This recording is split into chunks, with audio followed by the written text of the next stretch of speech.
Interrupt po namin siya, hinarang ko po. Sabi ko, ate, tigil mo. Ate, tigil mo.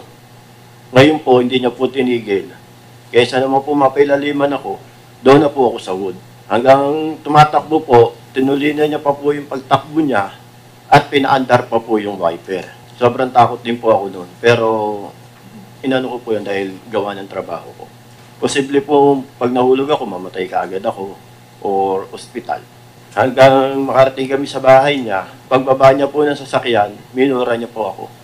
Inatasan ni Department of Transportation Secretary Vince Dizon ang Land Transportation Office na patawan ng perpetual revocation ang lisensya ng driver na nasa likod ng manibela ng sasakyan kung saan pumatong sa hood ang isang traffic law enforcer. Kung abogado ka, mananag-asa ka ba ng enforcer? Kung since abogado ka, harapin mo ngayon itong mga parating sa'yo.